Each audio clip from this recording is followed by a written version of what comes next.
কারো কাছে, পৃথিবীর কোন সৃষ্টির কাছে যাররা পরিমাণ কিচ্ছু পাওয়ার আশা করবেন না। একটু আশা করবেন, আপনি কষ্ট পাবেন।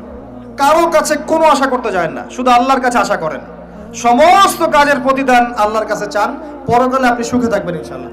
শেষ হাসি আপনি হাসবেন ইনশাআল্লাহ। এছাড়া আমি কোনো সলিউশন দেখি না ভাই। আমি কলিজা থেকে কথাগুলো বললাম আপনাকে, আর যে কথা কলিজা থেকে বের হয় সেই কথা আপনার কলিজার মধ্যে আঘাত করবে ইনশাআল্লাহ। সব কাজ শুধু আল্লাহর জন্য করেন, কেউ আপনার আপন না। আল্লাহ ছাড়া কেউ আপনার আপন নয়। আপনি ভুল করবেন যদি আপনি অন্য কাউকে আপন মনে করেন। আপনার পলিটিক্যাল লিডার, আপনার প্রশাসনের স্যার, আপনার পরিবারের স্ত্রী, আপনার সন্তান, হাবি হাবি যা যা আছে, যদি মনে করেন এরা আমার আপনজন, আপনি ভুল করবেন। সবাই সবার স্বার্থ চেনে, সবাই সবার স্বার্থ চেনে।